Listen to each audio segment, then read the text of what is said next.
Mike Evans, and that's somebody that, man amongst boys out there, and like really 6'5" with that frame, like he was always what he was. I mean, you have guys who are lucky to have touched 1,000 yards 2-3 times in their career, and I don't believe he's had a year where he hasn't touched it. Like, Mike is probably one of the more underrated receivers in the league, and that's crazy for a guy that has 1,000 yards every single year in his career. There are many great wide receivers in the NFL, but in some cases, greatness can be overshadowed by more prominent, flashy names. Today, as we dive into the story of Mike Evans, a player whose consistency and prowess have silently fueled the Tampa Bay Buccaneers over the last decade, and despite improvement to some other teams in that division, the Buccaneers seem poised for another division title run, thanks in no small part to Evans. And in today's video, we're going to uncover why Mike Evans is the most underrated quarterback elevator of his generation, and why it's time the NFL world gives him the recognition he deserves. This is why Mike Evans will be in the Hall of Fame, and why he might just be a top 5 wide receiver of all time. Now, I've been looking to find the best deals on NFL tickets, and lucky for you guys, today's sponsor SeatGeek has got you covered. With over 28 million downloads, SeatGeek is the #1 rated ticketing app, and there are more than 70,000 events on SeatGeek, including concerts, sports, festivals, and more. As a matter of fact, I'm taking a trip to New Orleans this year to go see my favorite team, the New Orleans Saints, play, and had to use SeatGeek to get my tickets all locked up for the game. They put all the tickets across the web in one place to make sure you are getting a good deal, and each ticket is rated on a scale of 1 to 10. So look for the green dots, because green means good and red means bad. And to make things even better, every ticket is backed by their buyer guarantee, and SeatGeek is the only site that lets you return your tickets ahead of the event with swaps. And look, you guys know I had to come through for you, so use my code KRICH for $20 off tickets at SeatGeek. Again, that's $20 off your first purchase with promo code KRICH. So make sure you guys click the link in the description to download the app, and thanks again to SeatGeek for sponsoring today's video. But for now, let's hop back in. The Tampa Bay Buccaneers are riding under the radar into the 2024 season, and even though they've been counted out in the worst division in football, which the NFC South is just terrible in my opinion, they actually have a great chance to make another run for the division title. One of the biggest reasons for this, in my opinion, is because of Mike Evans. Going into this offseason, the Bucs' top priorities were to bring back Baker Mayfield, who showed Tampa Bay everything they needed to see on his 1-year prove-it deal, and to bring back his top-level target in Evans. And after seeing what happened in the offseason, both of these things did happen, both of them inking a 2- and 3-year deal respectively. Buccaneers and 5-time Pro Bowl wide receiver Mike Evans reached agreement on a 2-year, $52 million deal that includes $35 million guaranteed. Evans now has a real chance, Shefty writes, to start and finish his career in Tampa as a Buccaneer. And all for a combined $141 million. Like, investing this much money into just the core of their offense just signifies and shows how much this team is going all in to try to win this division again this year. Like last offseason, it'd be hard to imagine that Mayfield would be signing such a large contract with Tampa Bay after his career trajectory looked more like that of a journeyman quarterback rather than a solidified starter. But thanks to Mike Evans, Baker finally found his footing in 2023 and posted career best stats across the board, breaking 4,000 yards passing for the first time and a personal best 29 touchdowns. And like, this is just another great example of Mike Evans elevating his quarterback. And I mean, honestly, it's something that he's done for the entirety of his NFL career. As a rookie in 2014, Evans went for over 1,000 yards, finishing 3rd in Offensive Rookie of the Year voting, even with atrocious quarterback play from a 35-year-old Josh McCown and a young Mike Glennon. The Bucs went 2-14 that year, but Evans was already blooming into a young star. The next 5 years were more of the same. Tampa Bay continued to struggle, now with Jameis at quarterback. All the while, Mike Evans logged seasons of 1,100, 1,200, and even 1,500 receiving yards. Now, of course, that narrative was flipped on its head when Tom Brady joined the Bucs in 2020 en route to a Lombardi trophy, and even through those years though, Evans remained consistent, racking up career-high 14 touchdowns in 2021 and 2 more 1,000-yard seasons. Now, as it stands in the post-Brady era, Mike Evans has brought in 1,000 receiving yards in all 10 seasons of his career. His 11,680 career yards are good enough for 30th all time, and if his 1,000-yard streak were to continue in 2024, he would be moved up to 22nd at the very least. And like, when you talk about the great receivers of the 2010s, you always hear the names like Antonio Brown, Larry Fitzgerald, Calvin Johnson, or even Julio Jones. And I mean, while while yes, all of those guys in their own are Hall of Famers or future Hall of Famers, Mike Evans deserves to be in those conversations. Is Mike Evans a Hall of Famer? Mike Evans, his impact is still ongoing. Like, we've seen Mike Evans perform with good quarterbacks, with great quarterbacks, and we've also seen Mike Evans perform with quarterbacks. And yet, He's the constant. he's still performing at a high level. Megatron, Julio, and AB certainly had higher peaks when in their prime, but all of their careers devolved into injury-riddled seasons, or in Brown's case, off-the-field issues. And now I know it's not really fair to ask like what-if questions, but for real, what if we actually thought about it this way and Mike Evans actually was able to catch passes from a competent quarterback throughout his entire career, like that of, I don't know, Ben Roethlisberger for AB's situation, or even Matt Ryan in Julio Jones's case? Like, what could that have been for Mike Evans if he had one of those quarterbacks? Like, to think that Evans is about to surpass Brown in all-time yards in the same amount of years played despite his poor quarterback play is incredible. Not to mention, Mike Evans is also one of the greatest red zone threats in NFL history and is already 10th all-time in receiving touchdowns with 94. If he's able to join the 100 touchdown club this season, which I'm sure he will have joined rarefied air, with Larry Fitzgerald the only one not currently in the Hall of Fame. And one comparison that illustrates Evans' underratedness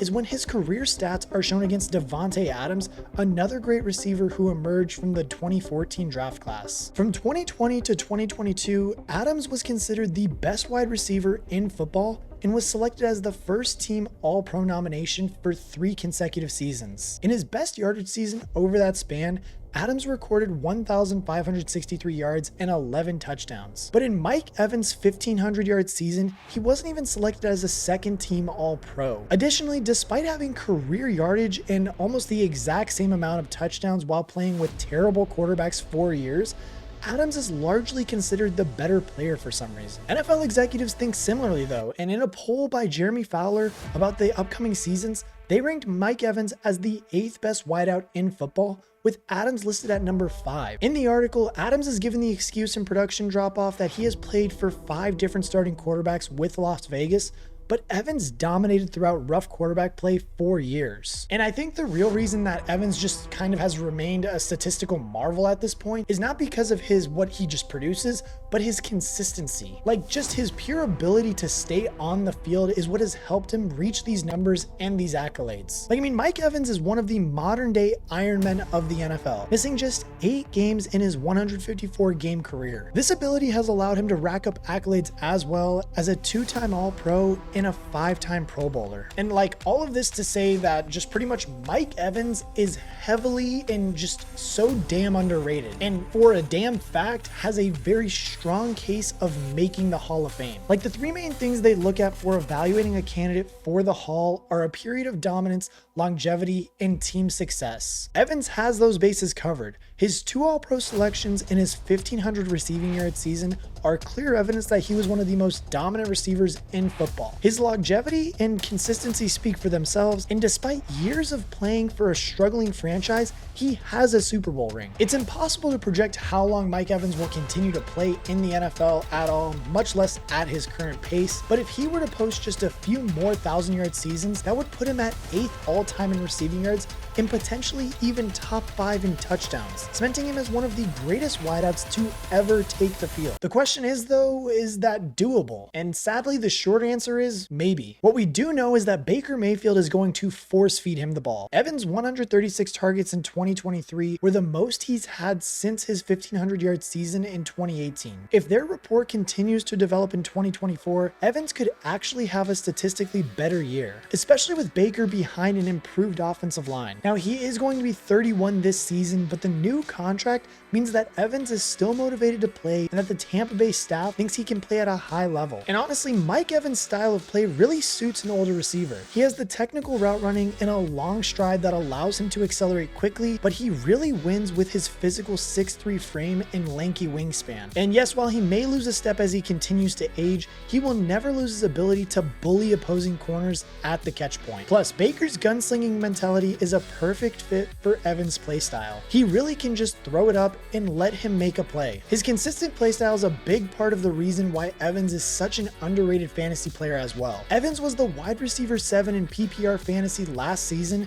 and the wide receiver 5 in half PPR leagues. He's consistently been a top 10 fantasy wideout for his entire career in the NFL. And although fantasy aficionados are fading him recently, he will likely still be a higher scorer on a week-to-week basis in 2024. Last season, he averaged 16.6 fantasy points per game and didn't miss a single outing. And look, I mean, semantics, fantasy, and just Hall of Fame all aside, Mike Evans and the Buccaneers could be legitimate contenders, at least for the division. I don't know about the Super Bowl, that's pretty long, but I would say 4 division contenders. The post-Achilles tear Kirk Cousins Falcons and Derek Carr Saints are the only teams standing between the Bucs and another home playoff game in 2023. Tampa Bay has the 5th easiest schedule in 2024 with an opponent 2023 record of 138 wins and 151 losses. Their road to the bye week is pretty difficult with games against the Lions, Eagles, Chiefs, Ravens, and 49ers. From weeks 12 to 18, however, they have an absolute cakewalk, playing the Giants, Panthers, Raiders, Chargers, Cowboys,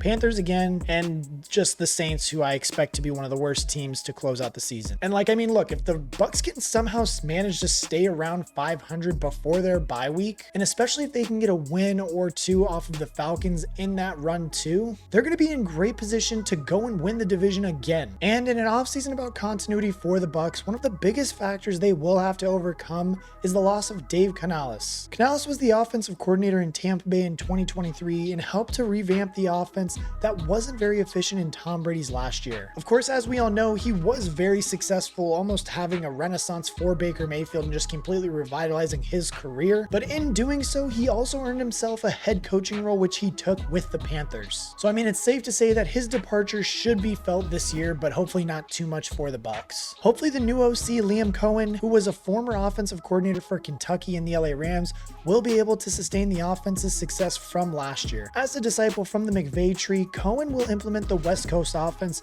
which uses condensed formations and pre-snap motion to disguise plays and confuse opposing defenses. In the past, Mike Evans has been put on an island on the outside, simply forced to win against double teams and attract defensive attention to benefit other players on the offense. And with the scheme now doing more of the heavy lifting, potentially even more manufactured targets for Evans, he could be in for an absolute monster year. And now it just comes down to the fact of it's just a matter of whether or not Mayfield and the offense can adapt to the playbook, which is something he has a lot of experience doing. In his 7 seasons in the NFL, Baker has played under 8 different offensive coordinators, which means 8 completely different playbooks he had to learn. This time, Mayfield actually has a leg up because during his short time with the Rams in the 2022 season, he already got to learn the offense with Sean McVay as the play caller under Liam Cohen as the coordinator. During that time with the Rams after a midseason trade, Baker went 2-3 but had a clutch Thursday night win immediately after being traded in a 51-point drubbing of the Broncos. Now that he has more time to grasp the offense, which he is already familiar with, he should be able to get comfortable faster than with typical offensive coordinator change. Even though Mayfield and Evans experienced individual success in 2023 and ultimately won their division, the offense as a whole could stand to improve. The Bucs were only 21st in total scoring and 20th in the league in total yardage,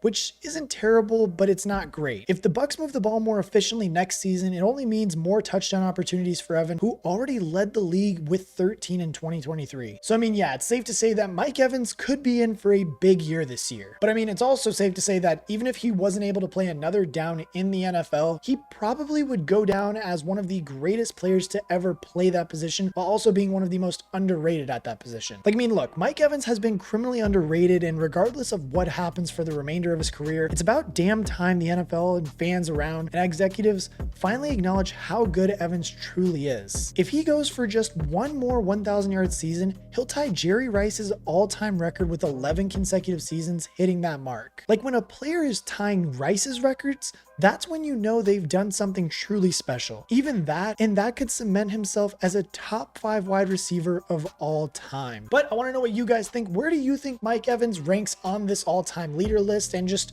How good do you think Mike Evans really is? For me, truly, I'm a Saints fan, so I've had to deal with this dude my entire career of, just being a Saints fan. And I mean, look, that dude is just a monster. He is just so hard to defend when you watch these games, and he's always a threat. Again, when he's in the red zone, they're going to throw him a jump ball at least once.